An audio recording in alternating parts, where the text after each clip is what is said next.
Бердібек Соқпақбаев. Менің атым Қожа. Менің атымды айта бастамасам, тілім таңдайыма жабысып қалғандай болады да тұрады. Адамның атының сүйкімді болуы да зор бақыт па деймін. Мәселен, Мұрат, Болат, Ербол, Бақыт деген аттарды алып қараңдаршы. Айтуға да ақшам, естір құлаққа да жағымды. Әрі мағына жағынан да, қазақ тілінен сабақ беретін Майқанова тәтейше айтқанда, бұлар жоғары идеялы есімдер. Мұндайлар өз атын кәдімгідей мақтаныш көріп, біреумен таныса қалса, мәнерлеп, көтеріңкі дауыспен айтады. Ал енді айтуға да, естуге де қолайсыз есімдер бар. Өзге түгіл өзіңе де ұнамайды-ақ. Әттең қолдан келсе, табан да өзгертіп, әдемі аттардың бірін иемденіп алар едің. Бірақ амалың нешік? Сен қызылшақа болып, жөргекте жатқанда, сондағы ақымақтығымды пайдаланып, әке-шешең немесе шілдеханаға келіп, дуылдап отырған басқа біреу солай атап жіберген.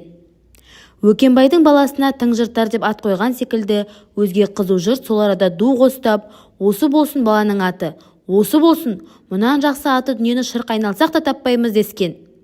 Міне сол күннен, сол мезеттен бастап, әлгі ат сенімен бірге туғандай маңдайыңа шапталған да қалған. Енді одан көзің тіріде қашып құтыла алмайсың. Ұнатпасаң да мойныңа іліп жүре бересің. Өмірде осы тәрізді әділетсіздіктер толып жатыр. Жуырда мен газеттен оқыдым. Қытайлардың ат қою қызық болады екен. Бала 5-6 жасқа толғанша, оның тәуелді аты болмайды. Ортаншым, кенжем, сүйіктім, жұпарым деген секілді шартты атаумен атап жүреді. Ал есі кіріп, 5-6 жасқа толғаннан кейін бала өзіне қандай есім ұнаса, соны таңдап алады. Міне, әділдік деген. Осы дұрыс емес пе? Жарайды, өткенге өкініш жоқ дегенде, істің турасына көшелік. Менің атым Қожа. Көріп отырсаңдар, пәленде әйдік ат емес. Шынын айтсам, бұл о баста Қожа емес, Қожа берген екен. Туу куәлігінің өзінде солай деп жазылған. Бірақ дүниеде не қилы ғажайып құбылыстар бола беретін тәрізді, бертін келе Қожа бергеннің құйрығы үзіліп түсіп қалыпты. Бұл құбылыстың дәл қай жылы, қай айда, қай күні болғанын тап басып ешкім де айтып бере алмайды. Сонымен мен өзім ес білгелі Қожамын. Ауыл аймақтың бәрі солай атайды. Біз бір класста 2 Қожа бармыз. Сүттібайдың үлкен баласының да аты Қожа. Оқушылар екеумізді шатастырып алмас үшін өңімізге қарап, мені Қара Қожа, оны Сары Қожа деп атайды. Әуел баста мен бұған да шамданып қалатын едім. Бірақ жүре бара құлағым үйреніп, дағдыланып кеттім. Қара Қожа дегендерге әу деп жалт қарайтын болдым. Жантас тәрізді қожақтар осының өзін де дұрыс айтпайды. Әдейі бұзып, келемеждеп, Қара Қожа деудің орнына Қара Көже дейді. Мен байқамай қалып әу деймін. Бірақ бұл қылығы үшін бейшараның обалы нешік тиісті сыбағасын менен талай рет алды. Фамилиям Қадыров. Бір кезде Қадыров деп те жазып жүрдім. Бірақ жұрттың бәрі оф болып жатқанда менің олардан ала бөтен жарылып шыққаным жарамас дедім де Қадыровқа қайтып келдім. Қадыр менің әкем. Шіркін дүние-ай десеңші. Әке деген сөзді айтқанда жүрегім қарс айырыла жаздайды-ау. Қандай жақын, қандай ыстық. Балалар менің әкем өйтті, менің әкем бүйтті, менің әкем ананы сатып әперетін болды деп, менің әкем мынаны сатып әперетін болды деп мақтан жетіп жатады.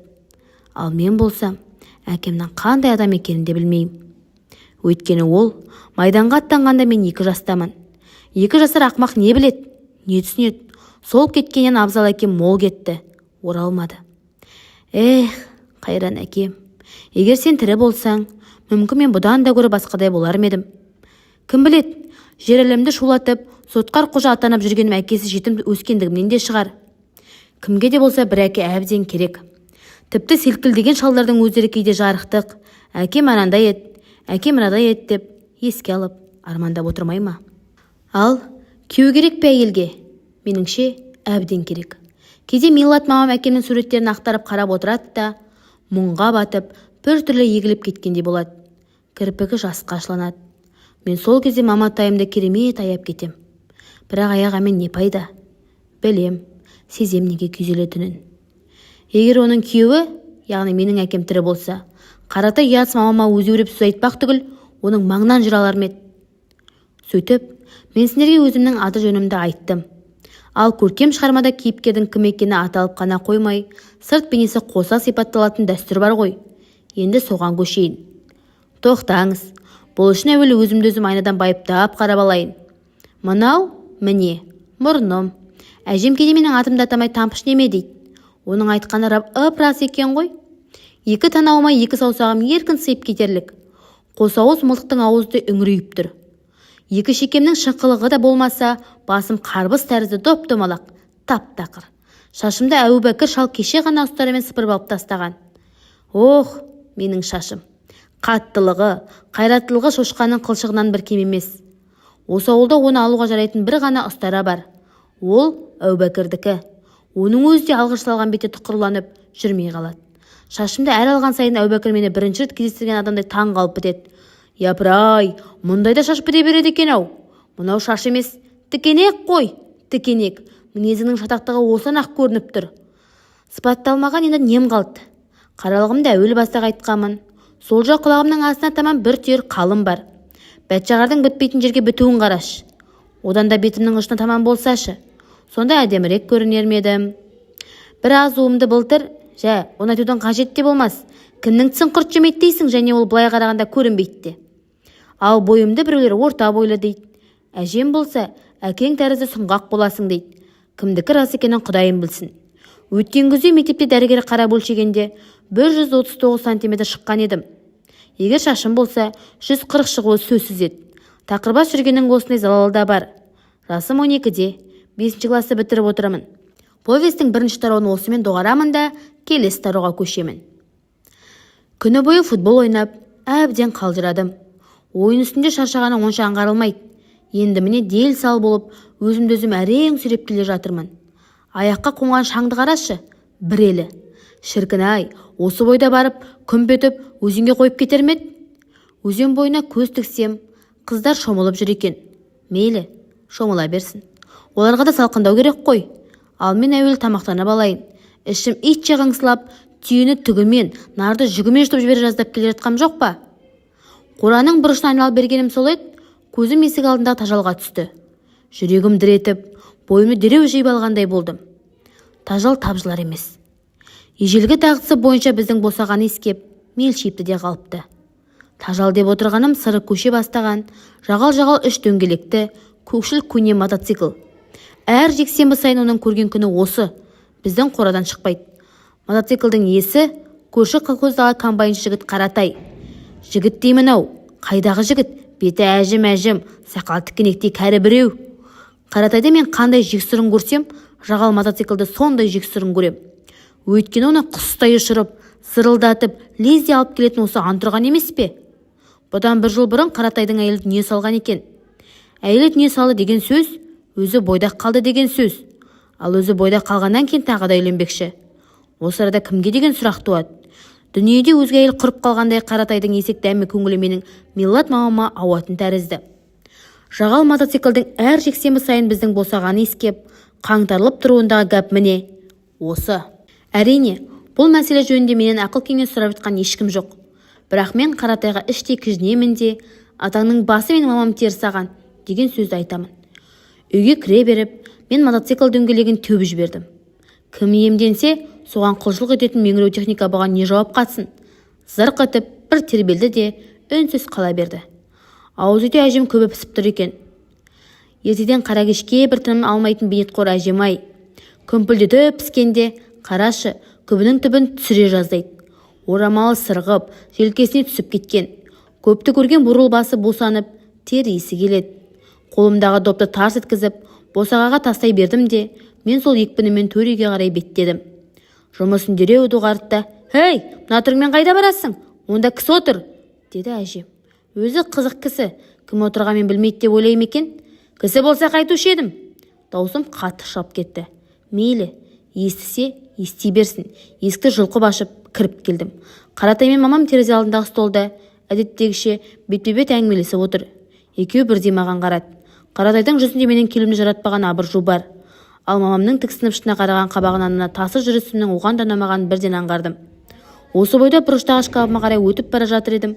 Қаратай күлімсіреген дауыспен: «Әй, қожатай, сәлем қайда?» деді. Жасы үлкен таныс адамға сәлем бермеу көргенсіздіктің белгісі деп мамам мені талай баулыған. Сол парызымды амалсыз өтеп, сәлематсыз ба, дей салдым. Үлкендердің үстіне бұйымтайсыз, ет қызулықпен кіріп келгендіктен, енді амалсыздан бірдеңе істеуім керек болды. Ту сыртымды мамам мен Қаратайға беріп, шкафтың ең төменгі сөресіндегі газет-журналды мақсатсыз ақтарып, күйбеңдеп жатырмын. Нені іздеп, нені таба алмай жатқанымды бір Құдай өзі біледі. Ал екі құлағы мамам мен Қаратайда. «Я, биылғы көктем жауынды болды», деп бастады Қаратай ендігі әңгімесін. Біздің коминтерннің астығы да белуардан кеп жайқалып тұр. Енді күзгі бұршақ нөсерден аман болса, жұрт рызығы жаман бола қоймас. Әңгіме желісіне жалт беріп, Қаратайдың не болса соны айтып кеткенмен бірден түсіндім де, тағы не дер екен деп, еңсемді көтерместен өзіммен өзім болғансып күйбеңдей бердім. Жаман бола қоймас, деп қоштады мамам Қаратайдың бейқам үнмен. Оның дауысынан, Қаратай, менің баламды өйтіп алдарқата алмайсың. Ол бәрін де сезеді, бәрін де түсінеді, деген мағына аңғарылатын еді. Арада бірнеше минут үнсіз өтті. Кенет мамамның «Балам» деген қатқыл үн естілді.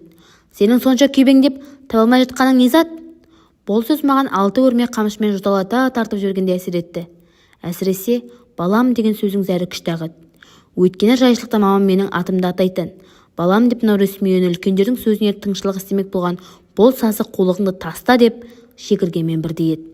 Соны тез ұқтым да қолыма тиген бір журналды ұстап тайып отырдым. Қаратай бұл күні біздікіне кей-кейдегідей ұзақ отырып алған жоқ. Менің соңымнан кешікпей ол да шықты. Басқа уақытта, кетерінде әжемен көңілді қоштасып, маған да бірнеше жылы қалжың, ойын сөздер айтып, жаратпағаныма қарамастан арқа басымнан қағып аттанатын. Кейде «Кел, отыр, ауылды бір айналдырып, серуендетіп әкелейін» деп жалбақтап, көңілімді тапқысы келетін. Бұл жолы олай емес. Қара сүржісі онан әрмен күреңітіп, еңсесі түсіп шықты. Ауыз үйдің төрінде тамақ ішіп отырған мені қою қасы салбыраған ауыр қабағының астынан солғын ғана бір шолды да үндемеді. «Бәйбіше, қош болыңыз», деп әжеме арнаған сөзін де әйтеуір міндет санап, иегінен оздырмай, жүрдім бардым айтып, бөгелместен шығып кетті. Енді бір сәтте мотоциклдің пырс-пырс етіп, шашала отылған үні, оның соңынан мылтық атылғандай патырлап, құлақ тесерлік жайсыз бір іртік дауыстар естілді. Біздің қорадан суырыла шыққан осы үн үсті-үстіне жиіліп, көшенің басына қарай алыстап бара жатты. Қаратайдың тез жөнелгеніне жабырқап, жөнелгеніне мен қуанышты едім.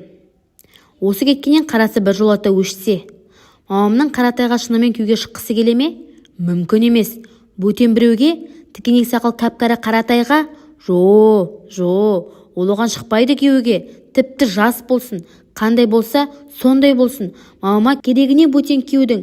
Біз әжем үшеуміз, Құдайға тәуба, онсыз да жаман тұрмаймыз ғой. Қарнымыз тоқ, көйлегіміз көк. Мен әлі оқу бітіріп, ер жетемін, университетке түсем, жазушы болам. Міне, сол кезде мен мамама, егер ажал жетіп, өліп қалмаса әжеме де өмірдің нағыз бақытын көрсем. Осы ойымды түп-түгел ақтарып, мамама айтқым келеді. Бірақ қалай айтарсың? Ұят бір түрлі. Жоқ, мамамнан ондай қылық шығу мүмкін емес. Қаратайды ол жай сыйлайтын шығар. Менің ер жетіп қалған балам бар. Мен күйеуге тимеймін деп басалқы айтып түсіндіретін болар. Бірақ Қаратайдың оны түсінгісі, ұққысы келмейді. Көлеңкеде еріп, мамамның соңынан екеле қалмайды. Осы бір сұғанақ, тәртіпсіз еркектерді ме? Жоқ, менің мамам күйеуге шығу мүмкін емес. Ол бізді еш уақытта да тастамайды. Ол ақылды, тәрбиелі адам. Ауылдың үлкен кішісінің бәрі бірде алдынан қия басып өтпей, хан көтеріп, құрметтеп тұратын да сол мінезден емес пе? Онсыз мамамды екі бірде сайлауда қатарынан аудандық советке депутат етіп сайлар ме еді? Бұның бәрі менің басыма тыңқиып тойып алғаннан кейін келген ойлар. Аш қарынға данышпан болып жетістірмейсің. Шомылайын деп өзенге келе жатырмын. Күн көкжиекке төніп барып қалса да, ыстық әлі қайтпаған. Иығым мен шекемнің бір жағын қарып, күйдіріп барады. Төменгі екінші жаққа көз жіберсем, темірпештің жалынындай лапылдап, дарияша жөңкілген ұшы-қиырсыз сағым толқыны. Егінің арасында қара жолмен шаңды аспанға бір құратып зырлап кетіп бара жатқан дәуде болса, әлгіндегі Қаратайдың тап өзі. Бар сол тойғаныңмен. Шіркін, егер мамамның орнында мен болсам, оған не айтуды білер едім. Сосын Қаратай маңыма жоламақ түгіл, қарамды да көрмес еді. Күн ыстықта да су тартылып, азайып қалады. Әншейінде көгілдірленіп, аспан түстес болып жататын. Айтпақшы, әлгінде осы арада қыздар шомылып жүреді ғой. Іштерінде Жанар да болған шығар. Жанар атың қандай әдемі. Сендердің бұл қызбен танысып қоюларың керек. Осы повестің бас кейіпкерінің бірі болуға Жанар, біріншіден, кластағы ең бір ақылды қыз. Екіншіден, сұлу. Әсіресе қызыл береткасын киіп жүргенде сондай құлпырып жайнап кетеді. Дауысы қандай шіркіннің. Ән салғанда тыңдасаң, басына үкілі тақия киіп, мың бұратылып, қамажай билегенін көрсең, барып тұрған өнерлі қыз, кластағы бірінші үздік оқушы. Ал енді айтып көрдің повестің басы кейіпкерінің бірі бола алмайды деп. Жанарды ойыма алсам, менің ішім гүл жайнап кеткендей болады. Мейлі, біздің класс жетекшіміз Майқанова мені жамандай берсін, сотқар деп ұрса берсін. Мен өзімнің көкейтесті арманымды, жанымның түпкірінде маздап жанған құпиямды Жанарға бір жөні келгенде ақтарып айтып берсем, менің кім екенімді ол таныр еді. Бәсе, қожа осындай екен ғой, талант деген түбінде жарып шықпай қоймайды, дер еді. Шіркін-ай, бұлай болса, адам әуелі үлкен болып жаралса, өмірдегі өзіне тиісті қызмет мамандығын атқарып болғаннан кейін барып, балаға айналса, сонда маған Майқанова қалай қарар еді? Үлкен кезінде ол әйгілі жазушы болған. Оның есімі бүкіл дүние жүзіне мәлім. Олай болса, менің оған әкіреңдей бергенім жарамас. Жазушыны сыйлау керек деп, тәубасына келер еді. Бірақ амал қанша? Өмірде бұлай болмайды. Болмақ емес. Әуелі беделсіз, білімсіз бала болып жараласын. Сенің үлкейгенде қандай адам болатыныңда ешкімнің шаруасы жоқ. Екінің бірі саған ақыл айтып, үстемдік жүргізбекші болады. Қараңды айырып, жанының түкпірінде не бар, не жоғына үңілмейді. Қожа тәртіпсіз, қожа оңбаған. Осылайша шу көтеріп, даңғазалап алып кеп жөнеледі. Су жағасы жайдақ, құмдауыт, тырс етіп, менен өзге бір баланың келмеуін көрдің бе? Жалғыздан жалғыз шомылу да көңілсіз. Судың шетіндегі дымқыл құмда біреудің жалаңаяқ ізі сайрап жатыр. Мүмкін, осы Жанардың ізі шығар. Тани қоятын адамдай еңкейіп, үңіліп тұрып қараймын. Жанардың ізі. Ақырын ептеп қана аяғымды салып байқаймын. Із аздап кішілеу келеді. Бұл Жанардың ізі болуға тиіс. Бойымды тәтті бір сезім жайлайды да, сол күйде қимылдамастан тұрып қалам.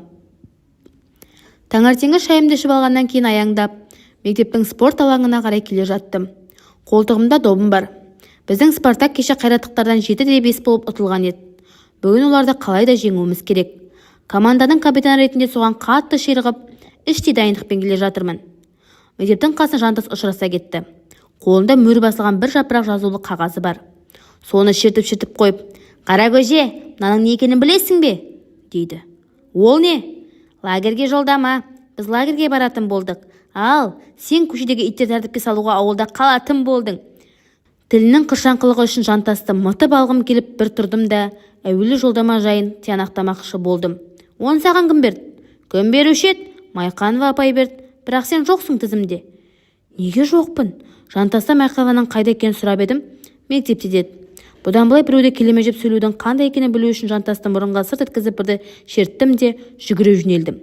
Сол бойда екпін деген қалпыммен мұғалімдер бөлмесіне алқынып кіріп бардым. Майқанова бірдеңе жазып, жалғыз отыр екен. Маған басын көтеріп алып, таңырқаған кейіппен қарады. «Не болды, Қадыров? Лагерге жолдама беріңізші маған». «Саған бұл жол жолдама берілмейді. Екінші кезекте барасың». «Неге болушы еді? Барлық оқушыға бірден жетіспейді. Ал екіншіден, ең әуелі біз лагерге үлгілі, тәртіпті оқушыларды жібереміз». «Жантас немене? Мен артық болғаны ма?» Майқанова екі бүйірінен біреу қысып қалғанда еңсесін кілт көтеріп алып, «Сен немене? Мені жерге келе тұрсың ба?» Майқанованың көкшіл көзі шатынай бастады. Оның бір ашуланса шапылдап, жуық арада толас бермейтінін білем. «Бермесеңіз, қойыңыз», дедім де, жалт бұрылып, есікті бар күшімен тарс жауып жөнеле бердім. Осындай әділетсіздікке қаның қалай ғана қайнамайды?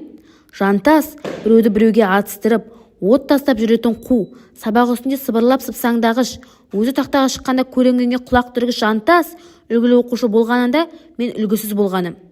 Менің сабақ үлгеруім одан көш ілгері екені екпінділігім ешқандай есеп емес. Соңынан ілесі шықты Майқанова. «Қадыров, бері кел». Мен бұрылып та қарамадым. «Қадыров!» Есіктен жүгіріп шығып кеттім. Турникке сүйеніп, жылмия қарап Жантас тұр. Сығырданам одан бетер қайнап кетті. «Немене, жолдама алдың ба?» деп сиқырланып жолымды тосқауылдай қалыпты. «Алдым», дедім. «Кәне, көрсетші». Сар еткізіп танаудан тағы бір шерттім. «Міне!» Түстен кейін төсегімде демалып жатып, ойға қалдым. Бағана Майқановаға істегенім тұрпайылық болды-ау. Әрине, Жантасқа жолдама беріп, маған бермеген оныкі де әділдік емес. Ызамды осы келтірді. Дегенмен Майқанова мұғалім, класс жетекшісі. Жә, қазір оқу кезі емес қой, каникул. Ол маған не істей алады? 3 айға дейін кім бар, кім жоқ. Мүмкін, жаңа оқу жылында біздің класс жетекшіміз басқа біреу болар. Онда мен Майқанованың сеніміне де жолай қоймаспын. Өмір дегенді ойлап отырсаң, қызық нәрсе. Бірі мен бірінің қалай да тұзы жараспайтын кереға жаралған адамдары болады. Майқанова екеуміз соның дәл өзі секілдіміз. Біздің кикілжіңіміз күзде ол осында мұғалім болып келген бетте-ақ басталды. Былай болды. Жаңа оқулықтар, дәптерлер сатып жатыр дегенде естідім де, әжемнен ақша ала салып, замға ап дүкенге келдім. Рас, сатып жатыр екен. Бірақ адам деген лық толы. Кезектің соңы далаға шығып кетіпті. Қайтсам екен деп біраз ойлап тұрдым да, тәуекел деп ішке кезексіз кірмекші болдым. Өйткені соңындағыларға жетпей қалатын азабы да болушы еді. Сонан соң көрінгенің оқулығына мінгесіп, жалынасың да жүресің. Бұл күн емес. Өзге ештеңең болмаса да, әуелі оқулықтарың сай болсын. Мен былай деп мақалдаған болар едім. Оқулығы сай бала, көңілі жай бала. Сығылысып есіктен енді кіре берсем, бойы менің бойымдай ғана, тықылдаған бейтаныс көк көз келіншек алдымды тосқауылдап жібермейді. Қайда кемелеп барасың? Кезекке тұр, дейді. Осы арада тілі құрғыры өтірікті менің еркімнен тыс айтып салды. Мен оқулық емес, қант аламын, дедім. Өйткені магазиннің арғы азық-түлік сататын бөліміне қарай адамдар еркін өтіп жатыр. Көкөз келіншек мені жіберді. Мен сыр бермеймін деген оймен әуелі қант сататын жаққа өтіп кеттім. Бірақ қанттың қазір ғана маған түкке керегі жоқ. Маған қажеті 5 класстың оқулықтары. Прилавканы жағалап, адамдардың арасымен ептеп, кітап сатып жатқан жаққа қарай сырғи бастадым. Енді бір ұмтылғанда жетіп те қалатын едім. Кенет әлгі көкөз келіншек желкемнен бүрін ұстап, сен адасып барасың, қант ана жақта сатылады, деді. Сіздің не шаруаңыз бар? Қоя беріңіз, деп жұлқынып қалдым да прилавкаға бірақ барып жеттім. Көкөз келіншек сатушыға дауыстап жатыр. Анау сұр кепкалы балаға бермеңіз, ол кезексіз кіріп кетті. Ол бұл сөзді айтып үлгергенше, Қожекең сұр кепканы қойынға сүңгітіп жіберіп, тақырбас қара бала болып шыға келді. Балалар ананы сұрап, азан-қазан болып жатқанда мен ләм демесен сақ еткізіп, 50 сомдықты сатушының қолына ұстата салдым. Сөйтіп, қажетті оқулық дәптерлерімді бір құшақ етіп алып, шыға бердім. Есік алдында көкөз келіншек иығымнан қатты ұстап, қолы мұндай қатты бола ма? Ой, ұятсыз, қай класста оқисың? Деп бір жұлқып қалды. Мен оған жөнімді айтып жатырмын. Бірнеше күн өткеннен кейін оқу жылы басталды. Мәс саған керек болса, әнеугүні маған дүкенде жекіретін көкөз келіншек тыпың-тыпың етіп, қағаздарын қолтықтап, біздің класқа кіріп келе жатыр. Қожекеңнің сол мезет қаны күйге түскенін көрсеңіз. Бірақ бойымды тез жиып ала қойдым да, сыр бермеуге тырыстым. Мүмкін, ол мені танымас деп ойладым. Жаңа оқытушы бізді оқу жылының басталуымен құттықтады. Өзін таныстырды. Сәбира Майқанова. Мен сіздерге қазақ тілінен сабақ беремін және класс жетекшілерің боламын, деді. Соңғы сөзі Қожекеңді тағы бір сілкіп алды. Ал бәлем, сақтана бер дегендей болдым өз-өзіме. Майқанова бір-бірлеп, тізім бойынша оқушылармен таныса бастады. Кезек маған келді. Қадыров, мен. Майқанова тесірейе қарап тұрып қалды. Біз екеуміз таныс шығармыз деймін. Мен еріксіз жымиып күлдім. Мүмкін. Мен сенімен әлі сөйлесемін дегенде Майқанова. Отыр, деді зілді дауыспен. Міне осыдан кейін Майқанова маған қымс етсе, қаһарын тігіп тұратын болды. Қанша рет қыс бойы директордың алдына сүйреп алып барды. Ақыры жыл аяғына тәртібіме де төрттік баға қойып отыр. Осының бәрі мені әрине ашуландырады. 2 күннен кейін бір топ бала думандатып, пионер лагеріне жүріп кетті. Мен ішім күйіп ауылда қалдым. Түстен кейін бригадир келіп тұр есік алдына. Қарақожа, үйдемісің? Деп дауыстады. Үйдемін. Есік алдына шықтым. Киім-кешек, төсек-орныңды дайындап, әзірленіп тұр, деді бригадир. Шөп шабысқа барасың. Ауылдағы балалардың бәрі барады. Шөп жинайсыңдар. Бармаймын, дедім мен. Неге? Мен үлгісіз, тәртіпсіз оқушымын. Ештеңеге де жарамаймын. Менің ренішімнің жай жапсарын білгеннен кейін бригадир: Ой, жолың болғыр. Жігіт адам соңында сөз екен. Не бар дейсің сол лагерде? Қызықтың көкесін сен шөп шабыста көресің. Біз онда сендерге көңіл көтеретін барлық жағдайды жасаймыз, деп үгіттей бастады. Үгіттеме Қожекең айтқаннан қайтпайды. Әрі шөп шабысқа Майқанова да барады дегенде естідім. Жоқ, Майқанова жүрген жерде мен жүре алмаймын. Тым құрса, жазғы демалыста одан құлағым тыныш болсын. Мамамның колхозда сауыншы болып істейтінін мен сендерге айтқан жоқпын ба? Олардың фермасы осыдан бірнеше күн бұрын ғана жайлауға кеткен болатын. Жайлауды көрмегеніме бірнеше жыл болды. Одан да сонда барған рахат емес пе деген ойға келдім. Ол үшін көлік керек, оны қайдан алам? Бригадирден сұрағанмен бермейді. Шіркін-ай, осындайда меншікті бір атыңның болғаны абзал емес пе? Қалаған жағыңа соқтырып жөнелер едің. Ер қанаты ат деп Қазекем бекер айтпаған ғой. Сонымен атты қайдан табам? Отырып, кенет шапалақпен саныма салдым. Оста сөз боп па? Қазір бұрынғы жеке меншіктің заманы емес. Колхоз малы менің малым. Соның біреуіне мінемін де кетемін. Белсенділердің әрқайсында бірнеше аттан бар. Үстеріне өздерінен басқа шыбын жоғарлатпайды. Жазда жайлауға қоя беріп, семіртет те, қыстыгүні қынжырдай етіп жаратып, қасқыр, түлкі қуып шығады. Сонда олар бұл үшін колхозға төлейме бірдеңе? Түк те төлемейді. Әкем Қадыр осы колхоз құрылған күннен бастап ұста болып істеді. Мамам сауыншы. Бір аттың бір күндік терін пайдалануға менің неге хақым жоқ? Шешім қабылданды. Өзен бойындағы жайылымнан бетіне тура қараған аттың бірін ұстап мінет те, Қожекең түнгі салқынмен жайлауға тартып отырады. Сонан соң бригадир бар, майқанвасы бар, таңертең менің ізімнің қалай қарай кеткенін тауып көрсін. Тамақтанып болып тысқа шықтым. Көз байланып қалған екен. Маужыраған қоңыр кештің құшағында, қора аузындағы сырғауыл қашаның үстінде қонақтаған тауықтай шошайып отырмын. Ойымда Жанар. Түнделетіп жайлауға кетіп қалатын болсам, көпке дейін оны көре алмаймын. Сағынамын-ау. Менге де сұрақ қоям өзім. Жанардан неге ойлай берем? Оны көрмесем ала көңілденіп, тынышым кетіп тұратын несі? Әлде осының өзі әлгі жұрт айтатын кітапта жазылатын не емес пе? Япыр-ай, осы бір сөзді ой қалғанның өзіне сілкете қаламау. Егер мұны Майқанова білсе ғой, не болар еді онда күнім? Қадыров, Қашадайыңнан қызға ғашық болып, қарай көр мұны. Бұл сұмдықты саған кім үйретті? Нағыз масқара, міне, сонда болар еді. Менің Жанарға ләм деп, бірдеңе айтпақ түгіл, тіпті оның қасына баруға жүрексініп тұратын себебім міне осы. Жанар үй көшенің басына таман, өзенге таяу. Әкесі Балабек бригадир болып істейді. Мамасы Қырымға курортқа кеткен. Үйде өзінен басқа мені онша ұната қоймайтын қытымыр әжесі ғана бар. Қолыма таяқ алып, әлдекімдерге еліктеп сылти басып, солай қарай келе жатырмын. Жанардың төбесін анадайдан бір көрсемде дәтке қуат емес пе? Мүмкін ол ұшырасып та қалар. Жайлауға баратынымды айтам. Менің қайда екенімді ол да біліп, ойлап жүрсін. Жанар мені жайшылықта ойлай ма екен? Ойламай ма екен? Бұл үйде Жанардың әжесінен бетер сескенетін тағы бір қорқынышым. Осы үйдің антырған, қабаған қара төбеті. Атты кісінің омырауынан шапшитын жауыз төбет. Ол бос болса, үй маңынан тірі жанды қия бастырып өткізбейді. Жоқ, қара төбет байлаулы екен. Арғы көше жақтан келген біреуге арс-арс үріп, жұлқынып тұр. Мен бергі қора жақтағы ағаш шарбаққа жақындай түстім. Осы кезде үйден Жанар жүгіріп шығып, «Ақтөс, жат, бар орныңа!» деп зеки бастады. Қақпаның ар жағынан әйел даусы естілді.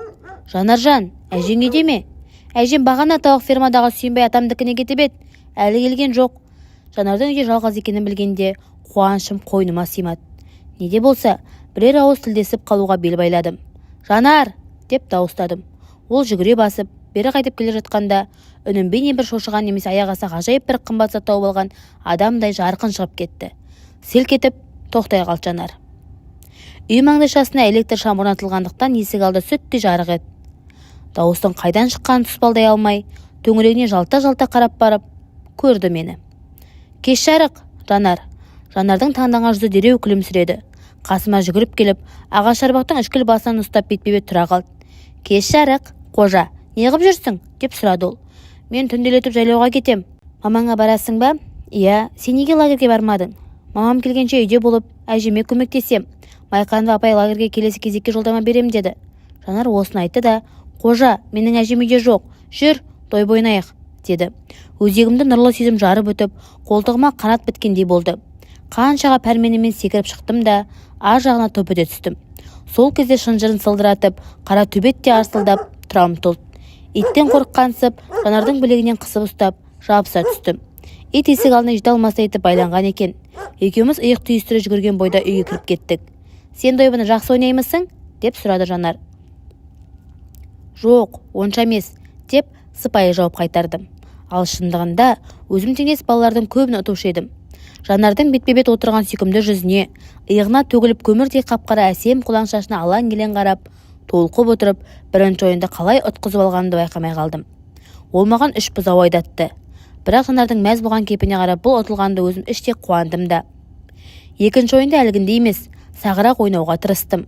Үнемі қыздан жеңіліс таба беруге болмайды ғой. Бірақ 3-4 жүрістен кейін Жанар менің 3 пешкамды бірден қырып салғаны. «Әлу!» деп жағымды шапақпен бір салып, отырдым да қалдым. Берекесі бір ұшқан ойының мәні бола ма? Лезде тағы ұтылып қалдым.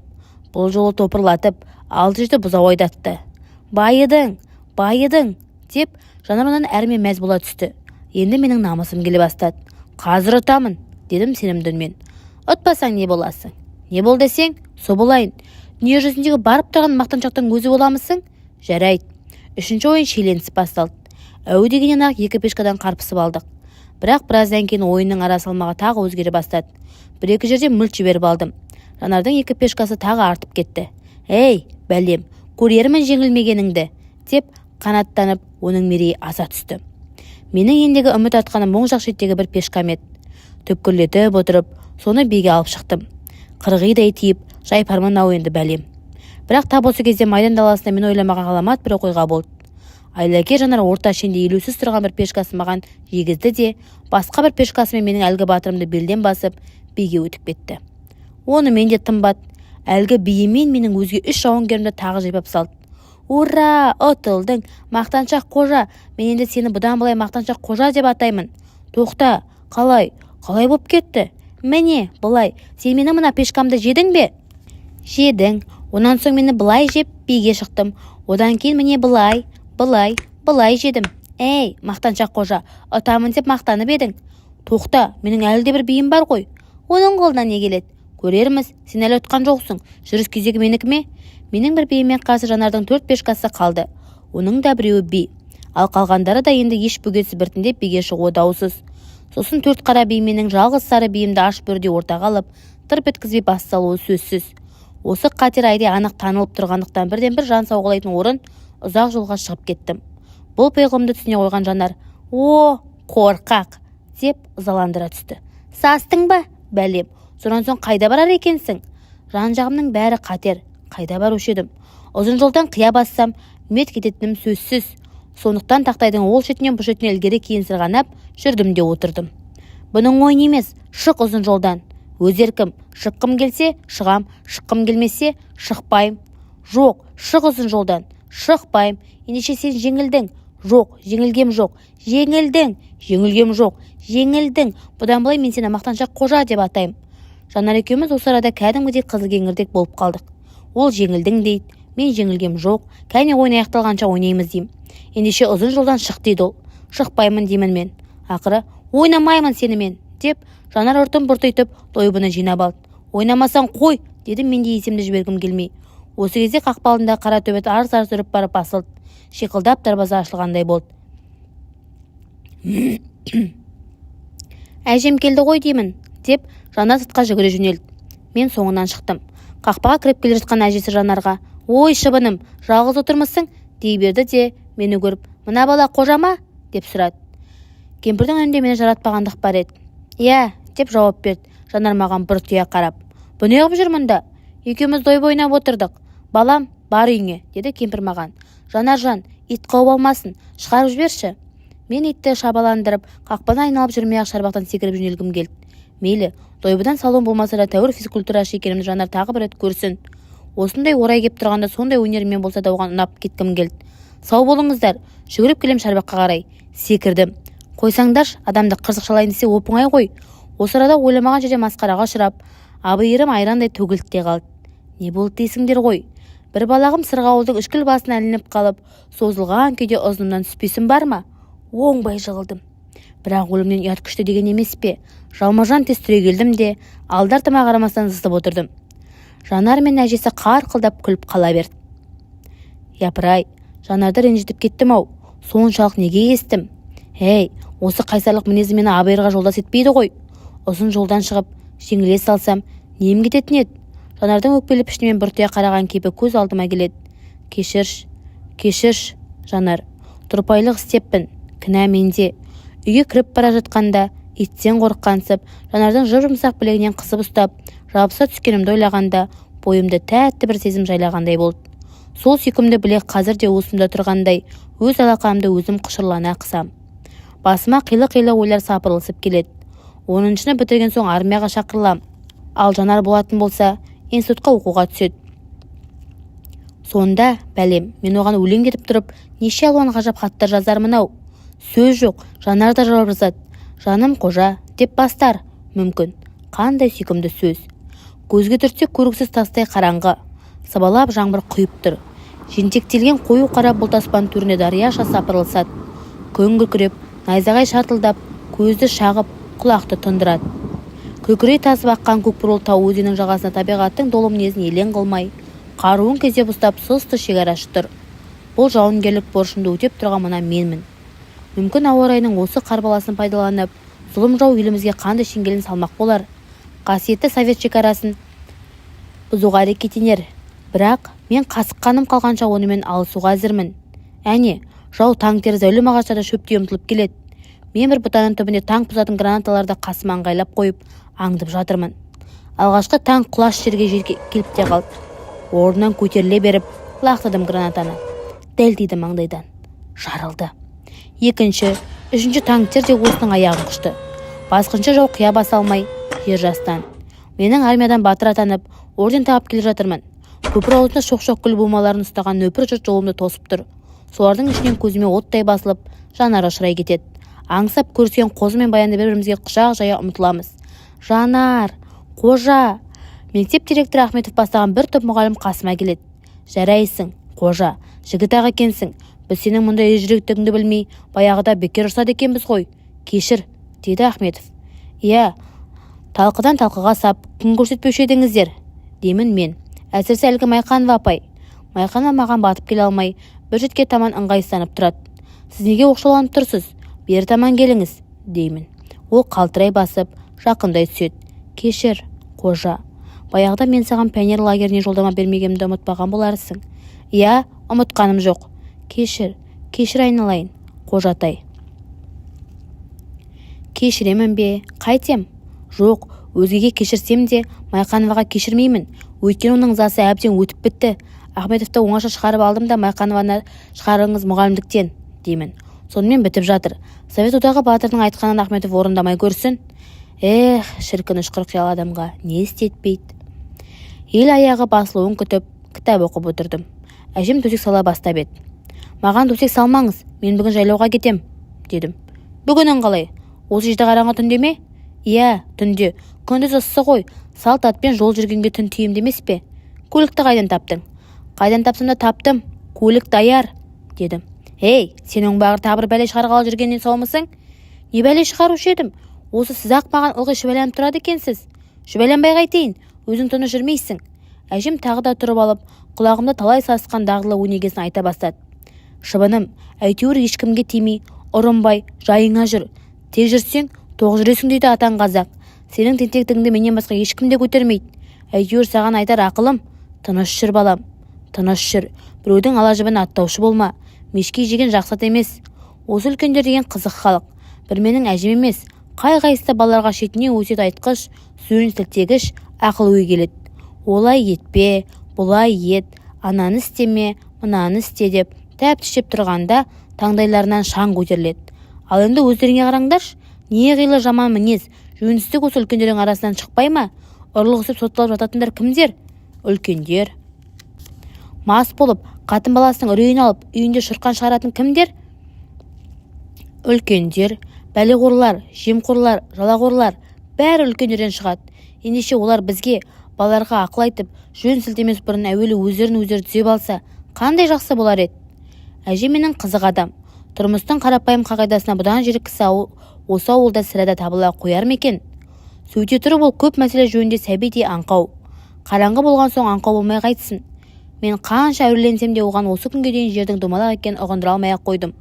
Айтысып келеді де қолым бір-ақ сілтейді. Бар аулақ, жер домалақ емес, сен домалақсың. Басымда қатырмай, бар, дейді. Кейде екеуміз Құдай жөнінде керісіп қаламыз. Құдай жоқ болса, дүниені кім жаратады, деп сұрайды әжем. Дүниені ешкім де жаратқан жоқ, өзі жаралды. Сен немене, сонда қасында қарап тұрып едің? Дінсіз неме? Қарап тұрғаным жоқ, кітаптан білем. Ал адамды кім жаратты? Адам аймалдан жаралған, тәйт, сандалған неме. сандалмай бар анда ормандағы маймыл әке шешеңе. Әжем екеуміздің ғылыми таласымыз әрқашан осындай алауыздықпен бітеді. Ел-аяғы басылдау деген кезде тысқа шықтым. Ай қараңғы, қораға кірдім де белгілі жерде ілулі тұрған жүгенді алдым. Ауыздығы сыбдырламастай етіп қолтығыма қыстым да үй артындағы теректердің арасымен өзенге қарай жөнелдім. Шіркін-ай, жалғыз кетпей қасымда жанар болса қандай жақсы болар еді. Маужыраған барқыт түн, иесіз дала, жол үсті, екеуден екеу ғанамыз. Әрқайсымыздың көкейтесті арманымыз жөнінде, болашақ өмір жөнінде сыр шертіскен болар едік.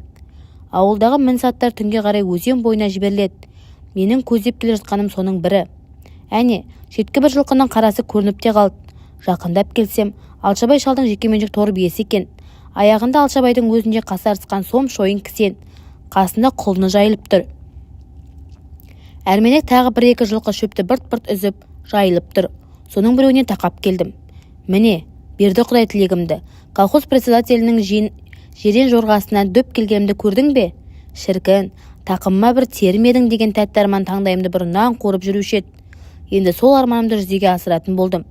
Жирен қасқа алдыңғы екі аяғынан шідерлеулі екен. Өзінің мінез жаман деуші еді. Мен жақындай бергенде құлағын тігіп, осқырынып қарсы алды. Тыррр, жануар, тыррр деп қолымды созып, мойным сипағам келген ишарат білдірдім. Бірақ бұған алданатын жирен ат емес. Жолаушы болма, жоласаң берем тазайың дегенде құйрығын бұрып, құлағын жымқыра бастайды. Тәйтәрі, мына ақымақ қайтеді деп, Сатыбай жылқышыға еліктеп, зекіп тастадым. Так жануар, так. Бәрібір жирен ат жолатар емес. Зекімек түгіл, бақырсам да тілге келетін ниеті жоқ. Құйрығын бұрып, құлағын жымқырып, қосаяқтап тебуге дайын тұр. Егескенге егесетін менде де бір сайтан бар. Қап, пышаққа ілінгір иттің ғана малы. Заң ба сенің, тақымыма бір тиссең, тартырар ем-ау сазайыңды, деп оны қалай еткенде мінбей тынбауға бел байладым. Әттең, жалына қолым бір ілінсе. Ақыры айлан қастап жүріп, бір ыңғайлы кілтен келгенде шап беріп, жирен аттың жалына жармаса кеттім. Қорс етіп, үркіп ала жөнелді. Аяғым аңда бір тиіп, мында бір тиіп, дөңгелек ұшып келем. Сонда да айырылар емеспін. Мұндайда жауыз мал болады екен, тоқтамайды. Ақыры бір кезде саусағым салдырлап талып, жазылып кеп кетті. Анадай жерге ұшып түстім. Жирен ат жалт беріп кеп, қосаяқты бірді тепті. Мына оң жақ саныма сақыте түсті тұяғы. Шоқ басқан күшіктей қаңсылап, дөңгелендім де қалдым. Құдай сақтағанда қаға тиіпті. Егер дөп дегенде жілігімнің күлпашасын шығарар ме еді, қайтер еді. Бір уақытта дәл қасымнан «Бұл кім ей? Кім бұл?» деген дауыс естілді. Селк етіп, бебелеуімді дереу қоя қойдым. Қолында жүгені бар кеп біреу төніп келеді. Тани кеттім. Сұлтан. Ол маған еңкейіп, үңіліп қарады да: «Өй, қара көжемісің? Не болды? Неғып дөңгелеп жатырсың?» «Ат теуіп жіберді». «Қай ат?» «Анау», деп мен жирен атын нұсқадым. «Қай жеріңді тепті? Сүйегің саумасынғаннан?» «Сау ғой деймін», деді мен аяғымды созып байқап. «Кәне, мен көрейін», деп Сұлтан қолымдағы жүген жерге қоя салды да менің аяғыма жармасты. «Ойбай, ақырын!» деп шыңғырып жібердім. «Өй, су жүрек неме, жаның тәттісін қарай көр. Тоқтай тұр, өлмейсің. Сынған түгіл дәнеңе де етпеген. Тек көгеті ауырып қалған ғой. Қазір барысымен дереу су жапырақ тартсаң, ештеңе етпейді, басылып кетеді. Мен жылан шағып алған біреуме деп қалсам, бұл сұмпай жиреннің сырын білмеуші ме едің? Оған неғып ұрынып жүрсің?» «Қасынан өтіп бара жатыр едім, теуіп жіберді». «Өй, қарабассың сені», деп Сұлтан мені мазақтай бастады. «Қарабас қырау, алдындағы таудай атты көрмей не қарабасы сені?» Мен бұл сөзге жауап таба алмағандықтан аяғымның ауырғанмен әлек болғансып, одан бетер ойбайлап қинала түстім. «Түрегел, бір мешен қирап қалған немеде шойырылмай», деп Сұлтан мені ойбайлағаныма қарамастан сүйрелеп тұрғызды. «Кәне, басып көрші аяғыңды, тағы да бір атты. Айттым ғой, қирамақ түгіл дәнеңе де болмаған. Ат епкенге де аяқ сынушы ме еді? Өлмейсің, жүр кеттік, шойнаңдамай түзу бас». Сұлтанның жасы менен 2 жас үлкен. Әкесі сүгір жылқы бағады. Өзі осыдан біраз жыл бұрын оқуды тастап кеткен. Содан бері бұрынғының серілері ұқсап, әкесінің арқасында сәйгүліктің таңдай мініп, ылғи жортуылдайды да жүреді. Кейде айлар бойына зым-зия көрінбей кетеді. Сонан соң қайтадан пайда болады. Не істеп, не тындырып жүргенін бір Құдайым өзі білсін. Сұлтаннан «Қайдан келдің?» деп сұрап едім. «Жайлаудан келдім», деді. «Жайлау қандай екен?» «Айтпа, тамаша, шөптің биылғы шығымын көрсең, Белуардан келеді». «Барайын десем, көлік жоқ», дедім Сұлтанға. «Мен алып кетейін, ертең таңертең қайда жүремін?» «Қалай алып кетесің? Басартық көлігің бар ма?» «Онда жұмысың болмасын, таңертең дайындалып күтіп отыр. Ерті құмың бар ғой?» «Бар, ендеше бітті. келістік. Сұлтан мені есік алдына дейін сүйреп әкелді де, «Қара көже, сені бір жерге ертіп барсам, серік болуға жарайсың ба?» деп сұрады. «Қайда?» «Жоқ, сен шойнақты жолдас етемін деп басыма пәле тауып алармын. Хош, мен кеттім. Ал таңертең дайындалып тұр». «Мақұл». Ертеңгі шайды ішіп бола бергенде есік алдына солдатпен тасырлатып Сұлтан жетіп келді. «Қара көже, бармысың?» «Бармын». «Дайынбысың?» «Дайынмын». «Алып шық ертоқымыңды». Ертоқымымды көтеріп есік алдына шықтым. Жарау құла дөненнің үстіне шіреніп Сұлтаным отыр. Жетегінде ат түгіл сайтан жоқ. «Көлігің қайсы маған әкелген?» «Мынау көлік емес пе?» дейді Сұлтан құла дөненін сауырға қағып. «Сал ерді». «Қайда салам?» «Сал мына менің артыма».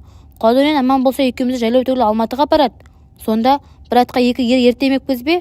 Оның несін таңданасың? Тамаша болады. Бір атқа екі ер ертеп мінген қазақты мен бұған дейін көрген жоқ едім. Сұлтанның мына ақылы шынында да ойға қонымды, қызық көрініп кетті. Салдым ерді оның артына. Тарттым тартпаны. Мінгестім. Осы кезде үйден әжем шыға келді. «Әкем-ау, мыналар несі?» деді әжем қолымен көзін көлегелей таңдана қарап. «Ей, көгермей кеткір, қу Сұлтан, сен ғой осын шығарып жүрген. Атқа жайдақ мінгенен де бұл тамаша болады екен. Аяғың салақтамайды, әркімнің өз үзеңгісі бар, әрі құла дөнен майда жүрісі жануар болып шықты». Соқтырғаннан соқтырып отырып, Сұлтан дүкеннің алдына келіп бірақ тоқтады. Аяғын аттың жалынан асыра жерге секіріп түсіп, тізгінді маған тастады. «Мә, ұста мынаны. Ақшаң бар ма? Оны қайтесің? Қанша сомың бар?» «5 сом бар. Оны қайтесің?» «Сол ғана ма? Мейлі, әкел бері». Сұлтанға тәуелді боп, артына мінгесіп отырған соң, бермеймін деп қалай айтайын. Төс қалтамның түймесін жайлап ағытып, амалсыздан қол сала бастадым. «Ей, болсаңшы, сонша неғып күйбеңдеп кеттің?» «Күйбеңдейтін жөні болған соң күйбеңдеймін де». «Тоқтай тұр, таба алмай жатырмын». «Мүмкін, басқа қалтаңда шығар». «Жоқ, осы қалтамда болатын». Мені мұнша күйбеңге салған төс қалтамдағы 2 штарлық қағаз еді. Саусағымның соқырлығынан соның қайсысы 5 сомдық екенін тани алмай жатырмын ғой. Ақыры тәуекел деп біреуін суырып алдым. О, масқара.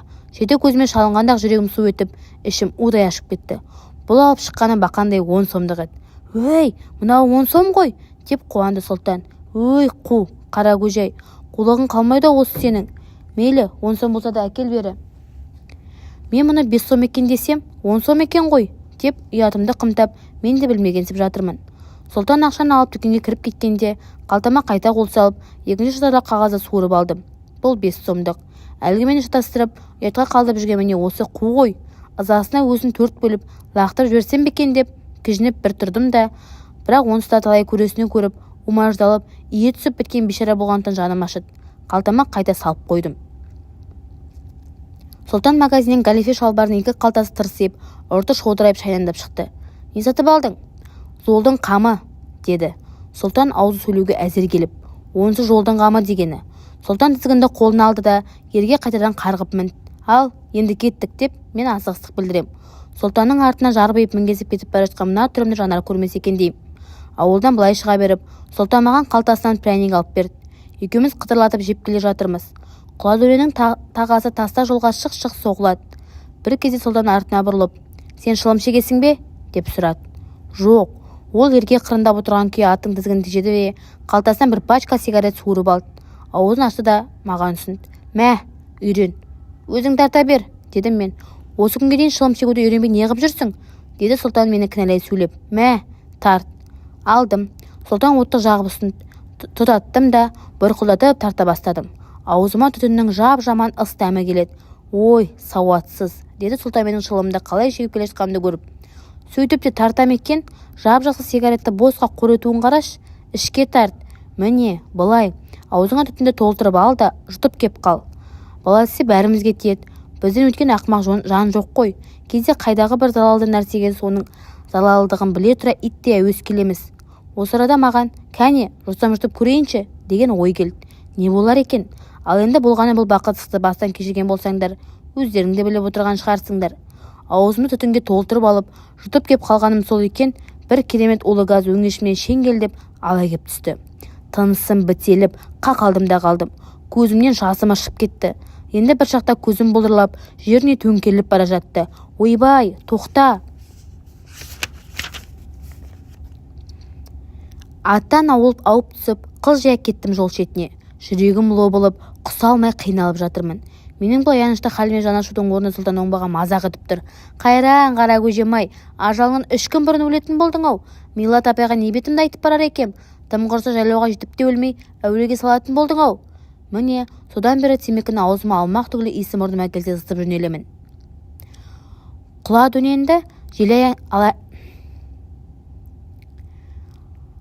дөненді желі аяңдатып отырып, түс ауа тау ішіне келіп кірдік. Бұл араның ауа райы жер келбеті төменгі жазыққа еш ұқсамайды. Ызың еткен шыбын жоқ, сап салқын. Бет алдығымыздағы тау аңғары жақтан қоңыржай самал жел есіп қоя берді. Құбылып жайқалған жасыл шалғын, гүл бәйшешек. Ат үстіндегі ұзақ жүріс мені шаршатайын деді.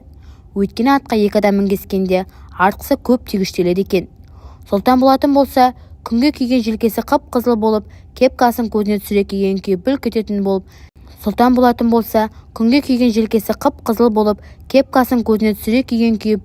емес. Мазатыдай құлпырған жер келбетінің көргенде, бұлақ жағасына көгалға менің рахаттанып, аунай кеткім келді. Сұлтан, осы араға ат шалдырып, демалып алсақ қайтет? Шаршадың ба? Шөлдеп кеттім. Енді біраз жүрсек, малшылардың үйлері кездеседі. Қымызға жетіп, бірақ демалайық, деді Сұлтан. Айтқандай-ақ, келесі тұмсықты айнала бергенде, оң қол жағымыздағы беткейде бір киіз үй көрінді. Көне татқан қараша туырлықтың үстіне аппақ жаңа түндік жабылған. Есік алдындағы ши сөреде жас құрт жайылып отыр. Үй маңы мал қиы. Сарала тепсең, ескі жұрт екені бесенеден белгілі. Әректе желде екі қолын байланыпты. Оның бірі керғұлын, таңы жарқырап, бауырын күнге қақатып, тыпыр етпесен серейіп жатыр. Қасындағы қарагер құлын жердің тың-тыңдағандай басын төмен салып мүлгіпті де қалыпты. Құдай тілегімізді берді, қымыз шетін болдық, деп Сұлтан ат басын солай қарай бұрды. Алдымыздан анталап үріп шықты. Үлкендігі танадай шұнақ құлақ ақтөс қара төбет қарлыққан қалың дауыспен арс-арс етіп кеп, аттың тура басына секіре бастады. Ал екінші бір сұңғыла қара қаншық үйге жібермеймін дегенде құла дөненнің құйрығынан тартқылап жүр. Солдекеңнің мінезі иттен де жаман. Қамшыны оңды-солды үйіріп, иттерді одан әрмен өшіктіріп, азан-қазан шулатқан бойда есік алдына бір-ақ келіп тоқтады. Сол кезде үйдің түсіріле тұрған есігін сірпіп ашып, жасы 11-12 шамасы секпіл бет сары бала шыға келді. Басында шекарашылардың жасыл картузы. Кең болғандықтан әлдеқандай олақ қолының артын қабыстырып, қара жіппен балтайтып көктеп қойған. Бөгде келіп, иттер абалап үргендегі баланың дағдылы қызметі осы болу керек.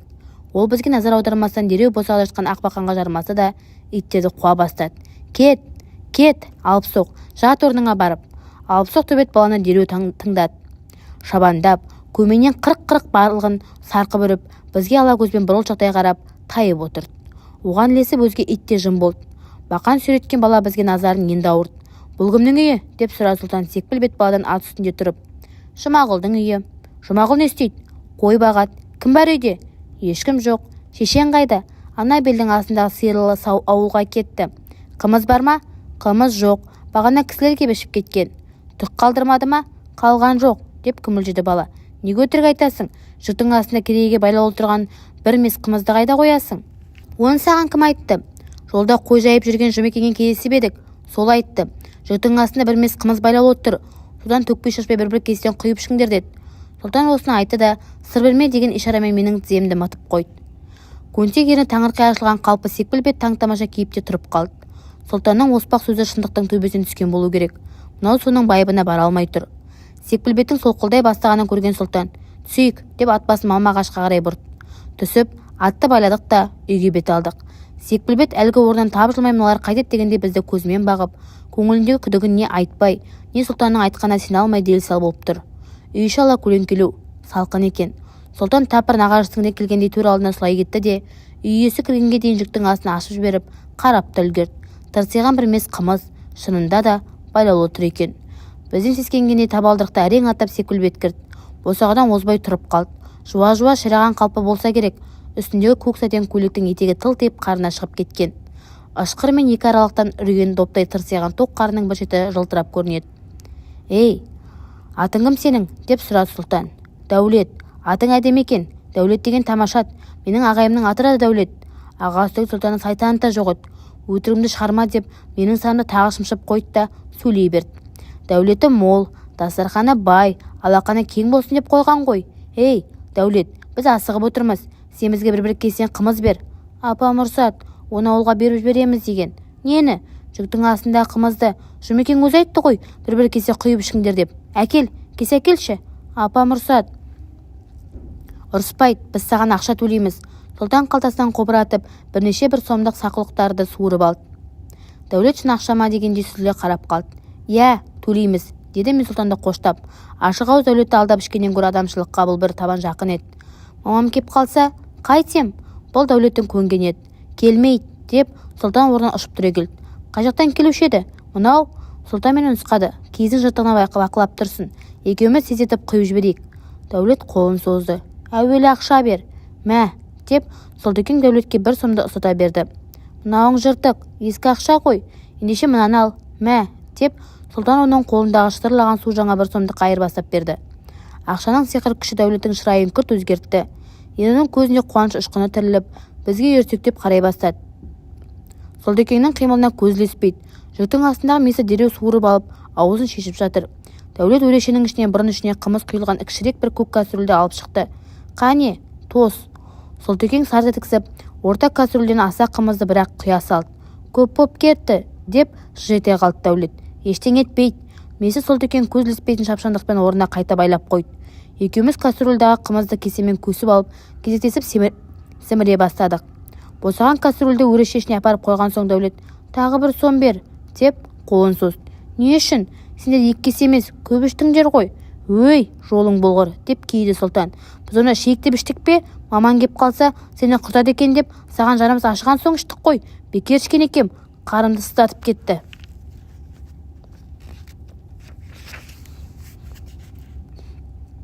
Дәулет не дерін білмей, бедірейіп қалды. Сен, онанда бізге жейтін бірдеңе бер, қымыз ішімізді ашыта бастады, деді Сұлтан. Дәулет созған қолын енді ғана тартып алды. Нан жейсіңдер ме? Әкеле бер, май бар ма? Оны да әкел. Сұлтан Дәулетпен қабаттасып, өрешеге бірге кіріп кетті. Мына бірі піскен омыртқа ма? Саудадан пайда тауып қалған Дәулет, тамаққа да ақша төлеңдер, деп ескертті. Әлдегім шала мүжіп тастаған мойын омыртқаны қомағайлана тістелеп жатып, жарай, төлейміз, деді Сұлтан. Қазір төле. Сұлтан Дәулетке тағы бір сом берді. Бір жапырақ нанға май жағып, соғып алдық. Ал кеттік, деді Сұлтан. Дәулет менің алдымда тосқауылдай қалды. Бәкінің керегі жоқ па? Қане, қандай бәкі? Дедім мен. Дәулет қалтасынан бәкісін алып көрсетті. Темір сапты кішкентай арзанқұл бәкі екен. Ұнатпадым. Белбеу керек емес пе? Қайсы? Дәулет жейдесін түріп жіберіп, сатпақ кірғарын алдыма тосып, беліндегі белбеуін көрсетті. Өзің қайтесің? Шалбарың түсіп кетпей ме? Түспейді, қайыспен байлап алам. Мен Дәулетті не екен аяп кеткендей болдым. Оның ең соңғы белбеуіне дейін тонап әкету оңбағандық болар еді. Керегі жоқ, хош бол. Дәулет амалсыз қожасқандай ыңғай танытты. Хош болыңдар. Дереу атқа қондық та, үш итті улатып-шулатып жөнеле бердік. Ақтөстөбет аттың омырауына шапшып, сұңғыла қара қанжық құйрығын тартқылап, иттік мінездерін тағы көрсете бастады. Сұлтекең қара төбетті қамшымен тұмсыққа бір тартуға құштар болып, бастырмалатып келеді. Бірақ әккі төбетті оңайлықпен ұрғыза қоятын түрі жоқ. Қамшының ұшы жетер-жетпес жерден арс-арс етіп, өршеленіп, қалмай келе жатыр. Мен артыма бұрылып қарасам, көкжасыл кепкасы қалқиып, жейдесінің етегі өрге қарай таңқия түсіп, Дәулет саудагер үй сыртында бізді көзімен ұзатып әлі қарап тұр екен. Қара көже, қарашы мынаған, мұны қайдан алдың? Тамаша малақай болмай ма? Сұлтанның қолында көк қара гүл аспаннан түсті ме, қайдан пайда бола қалды? Ұстап көрсем, жібектеп мап-майды, илеуінде мін жоқ, ақ қағаздай. Ей, мұны қайдан алдың? Құдай берді. Егер Құдай тағала пендесіне бірдеңе бере қалғандай болса, ондай мейірімділігін Сұлтаннан бастай қоймас. Жөніңді айтшы, бұл қайдан пайда болды? Өзін аймасаған? Әдемі екен. Сұлтекең оны бұны затпен әуестенбейді, оны сен біліп қой. Кенет алдымыздағы өзекшеде атын жаяу жетелеп, қой жайын тұрған қойшы көрінді. Сұлтекең менің қолымдағы қара гүлді жалма-жан жұлып алды да, артындағы былғары сумкаға сүңгітіп жіберді. Дымың ішінде болсын, қара көже. Лүп етіп, қауіп көлеңкесі жүгірді менің көңілімде. Мына қобыны әлгіден жымқырып кеткеннен сау ма екен? Қойыш соқпақ жолдың дәл үстінде тұр екен. Жақындап келіп байқадық. Бүйрек бет, шошқа сақал, орта жастағы адам. Басында күнге күйіп көнерген ақ қалпағы бар. Салам-алейкум, қария. Алейкум ассалам. Балалар, оттарың бар ма? Сұлтан қалтасынан сіріңке алып ұсынды. Шалдың жуан еті борап, қалпағының бүкпесіне тығып қойған дайын шылымы бар екен. Соны жалма-жан тұтатты да, қомағайланып сорып-сорып жіберіп, демін бір-ақ күрсініп шығарды. Жетісіп қалдым ғой көсеген көгергілер.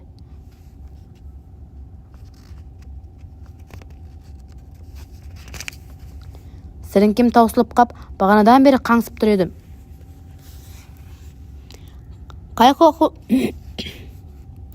Қай қай колхоздың балалары боласыңдар? Сұлтан мені шынтағымен түртіп қалды да, Калининнің балаларымыз, деп өтірікті соғып қалды. Мен таң-тамашамын. Неге өтірік айтады? Өзімізді жаңа өмірде неге атамайды? Ой, Калининнің балаларымыз дегенің не? Неге өтірік алдайсың? Деп сұрады. Ей, ақымақ қара көже, қайдан білдің? Мүмкін жаңағы біз қымыз ішкен үйдің қожасы Жұмақұл Табосының өзі шығар. Қаракөлін жоқта бізде қалса, қуып кеп, әкеміз танытпай ма? Ал енді бізді тауып көрсін сонау Калининге барып. Менің мамам сауыншы болып істейтін бірінші бригада кезінде асып түскен жерде Қабанды деп аталатын Ну Қарағайлы жалпақ сайдың аузында екен. Бұл өзі сырттан қарағанда бүтін бір ауыл тәрізді. Бірнеше боз үй, жаппа, шатырлар аралас 10 шақты түтін шоғырлана қоныс теуіпті. Олардан оқшауырақ, сырғауылдан айдан жасалған мал қора жайлары көрінеді. Төбесіне желбіреп қызыл жалау қадалған, қабырғаларына қызыл матаға жазылып, ұран, плакаттар ілінген вагон қос, сірә да бригаданың кеңсесі болу керек. Соңынан білдім, бұл әрі кеңсе, әрі қызыл бұрыш екен. Өзенге таман жеткенірек тігілген бір жапаның қасында 3 дөңгелекті мотоцикл тұр. Жүрегім дір ете қалғандай болды. Бұл тағы да Қаратай қу шығар. Дәуде болса, мынау мамамның жаппасы. Ойлағаным келді. Мамам есік алдынан самауран қайнатып жүр екен.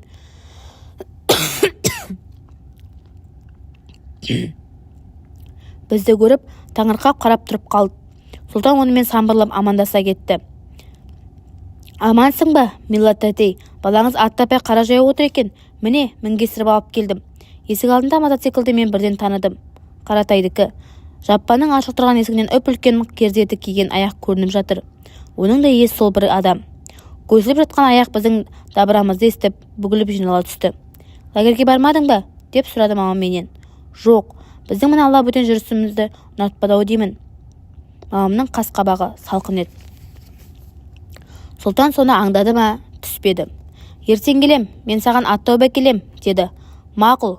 Сұлтан кеткен соң мамам, өзіңе серік болатын адамды жаңа тапқан екенсің. Бұл сені бір күні батпаққа жығып кетер, деді.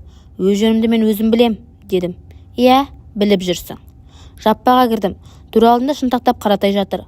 Осылай қарай жұмыста жүріп, тартып отырған болу керек. Үстінде май-май көне комбинезон. Бірақ тікендей болып, сояулап тұратын сақалы бүгін жып-жылмағай. Қаратай еңсесін көтеріп малдас құрып отырды. Әдетінше шекесін қасып-қасып алып, ұртына күлкі қыстыра сөйлеп, менімен жылы амандасып, іші бауырыма еніп барады. Жайлауға демалайын деп келдің бе? Дұрыс болған. Мұнда қымыз мол, рахат емес пе? Деді. Үшеуміз отырып, шай іштік. Шайдан соң мамам сиыр саууға дайындала бастады. Қаратай қош айтысты да, мотоцикліне отырып, кетіп қалды. Көк шалғынды жапырағы қап-қара етіп, із тастап, жолсызбен зырғып бара жатқан оның соңына мен бір қауымға дейін қарадым да тұрдым. Япырау, бұл неге келе береді? Не керек оған? Бәрібір мамам оған ешқашанда күйеуге шықпайды ғой. Ал егер шыға қалса, бұл ойым маған құбыжықтай қорқынышты. Оны басым жоғалтпауға тырысам. Аулақ жаман ой. Мен одан да алыста, таудың ар жағында қалған Жанарды ойыма алам. Мен Жанар деп дауыстағанда, сен әуелі үннің қайдан шыққанын білмей аңтарылып тұрып қалып едің. Жайлауға қалай келіп жеткенімді айтып, Жанарға хат жазсам бекен. Қаратай, қабаттасым ойымнан осы шықпайтын болды-ау. Бәлем, ойламаймын сені жөнінде. Әдейі ойламаймын. Қайтер екенсің? Өзінің тырнақ алды прозалық туындысын шағын повест түрінде бастап отырған автор бірде-бір минутқа есінен шығармайды. Сондықтан да ол адамның басынан күнде кешетін тұрмыстың ұсақ-түйек құбылыстарына онша жүгіне бермейді. Онда автордың бұл еңбегі мүмкін шағын повест емес, кітап магазині полкасының белін қайыстыруға жаралақ нән романға айналар еді. Жоқ, аяз әліңді біл, құмырсқа жүріңді біл дегенде роман жазу қайда бізге? Ол үшін құшақ-құшақ қағаз, құрығанда бірер бөтелке сия керек. Артыңды столға желімдеп тастап, айлар жылдары бойына тапжылмай отыруың шарт. Ал сосын сабаққа кім барады? Үйге берілетін тапсырмаларды кім орындайды? Бұзауды кім тауып әкеледі? Жо. Роман жазу менің жасымда тіпті де қол емес. Бұлар сөз арасында айтылып жатқан жайлар. Енді әңгіме желісіне қайта оралайын. Біз жайлауға келгелі табаны трактордай бір ай шамасы уақыт өтті. Өткенде көңілді өтті. Соның бәрі Сұлтекеңнің арқасы. Бірде-бір күн көліксіз болып көргем жоқ. Нелер жорға жүйрік сәйгүліктерді сауыл тауып әкеледі. Ертем мынаны дейді. Ерттеймін, кеттік дейді. Ілесіп берем. Қайда барамыз деп сұрамаймын да. Не керек? Сұлтекеңнің арқасында ат мініп, асыр салып, жетісіп жүрмін. Бір күні жайлауда малшылар күніне арналып, ұлан асыр той болды. Той десе, қу бас домалайды. ал Сұлтан екеуміздің басымыз піскен алмадай торсиға майлы бастар. Біз қалай шыдап қалайық? Тойдың жақпыртының есігінен бастап-ақ делбеміз қозып, күтіп жүрдік. Көкпарға түсеміз деп ат жаратқан боламыз. Той болады деген күні таңертең мамам сиыр саууға кетіп, мен төсекте жастақтап Робинзон Крузоны оқып жатыр едім. Есік алдына кеп қалған атты бірі, сонымен қабаттап Сұлтанның айғайы естілді. Қара көже, бармысың? Бармын. Сұлтан аттан тоз етіп секіріп түсіп, үйге кіріп келді. Ой, қара басқыр, әлі жатырмысың? Сұлтан менің қолымда кітапқа жармасты. Осы сенің ақ қолынан кітап түспейді екен. Тасташ былай. Немене, бүгін той екенін ұмыттың ба? Тоқта, келген жеріңді белгілеп қояйын. Мына бір мылтық ұстаған адам ба? Ау бастыма, осы бетке келіпсің. 124-ші бет. Кәне, тұр жылдам, кейін тойға барамыз. Тойды сыпатып жатуды және артық деп санаймын. Өйткені оның қалай болатын бәрің де білесіңдер. Осы күн тойдан көп нәрсе жоқ. Мейрам күндер той, біреу қыз ұзатса той, бала туса той, жоспар артымен орындалса той, шетелде мықты біреу келе қалса той, шетелге мықты біреу бара қалса той, артиллерияшылар күні, флот күні, ұшқыштар күні, металлшылар күні, құрылысшылар күні, физкультурашылар күні, тағы басқа ат аталмаған толып жатқан қастерлі күндердің бәрінде той. Құдайға шүкір, әйтеуір тойдан кенде емеспіз. Бір жерде сонау Алматы болып келе дәрежелі қонақтар қатысқан Зим, ЗИС, Волга, Победалар қаз айтылген. Москвичтер мен Қаратайдың мотоциклі тәрізді 3 дөңгелегі салдырлық мотоциклдерді машина санатына қосып та отырған жоқ. Іргелес екі ауданның қара қорым малшылары түгел бас қосқан ұлы дүрмектің нағыз қызған шағы. Палуандар күресі болып жатқан. Бір кезде ортадағы тойбасы тағы бір соны дабыл тастады. Енді кезек балалардікі, балалар күресін бастаймыз. Бағанадан бері күрескендерге қарап, делебем қозып тұр еді. Мен күресем, деп ортаға жүгіріп шықтым. Кел, жүрегінің оты бар бала көрінесің, деп тойбасы арқамнан қағып мақтап қойды. Күрес аудан мен аудан болып жүріп жатқан. Тойбасы қарсы жаққа дауыстады. Ұйғыр ауданы, шығарыңдар палуандарыңды. Ұйғыр ауданы бойы сорайған, менінде өткен қап-қара, қоңқақ мұрын бір баланы шығарып еді. Мына жақта тұрғандар жамырып кетті. Өй, мыналарың бала емес, жігіт қой. Қыржыдай балаға жігіт шығарғандарың қалай? Өз теңін әкеліңдер. Бұл әділдік емес. Басы көзі өрттей қызарып, лепіріп тұрған тойбасы бұған құлақ аспады. Күш атасын танымайды. Кәне, күресіңдер, деп қоңқақ мұрын екеумізді құшақтастыра салды. Мен іштен қайра шалып шығуға машық едім. Әу дегеннен-ақ сол әдісімді салуға тырысып бақтым. Бірақ қоңқақ мұрынның ұзын сирақтары көз тиіп анадайда жатыр. Аяғымды шолтаң-шолтаң сермегеннен жуымайды. Менің пиғымды түсіне қойған қоңқақ мұрын аяғын онан әрмен алып қашып, денесінің бар салмағымен үстіме шойырылып жатып алды. Олай-бұлай ырғап көрсем, қозғалталар емеспін. Ал оның бар теңені қол күші болу керек. Мені көтеріп алып, қойып қалмақ болады. Бірақ қалай тасыса да, тарбайып аяғыммен түсем. Кенет менің ойыма бір қулық әл сап ете қалды. Ылдиға табан ыңғайланып келдім де, бір жамбасыма жата қап, қоңқақ мұрынды лақтырдым. Әлгі байғұстың мұны күтпегені соншалық тартынуға мұршасы келмей қалды да, асып барып, мойны астынан кеп көрсете түсті. Бұлт беріп, үстіне қона кеттім. Халық ду ете қалды. Ой, жарайсың, міне жігіт, жасың ұзақ болсын. Тойбасы бәйгіме деп, Гайдардың 2 томдық жинағын қолыма ұстата берді. Екезім екі құлағымда, көңілім тасып, әлгіндегі орныма қарай жөнеле бердім. Тойбасы айғайын салып, күреске басқа баларды шақырып жатыр. Кенет өкпе тұсымдағы ең тірескен халықта маған қарай ақ қалпақты бірі жүгіре шығып келеді. Мен оған мән де бере қоймап едім. Әлгі келген бетте білегімнен шап беріп ұстай алды. Залым бала, қолға түстің бе?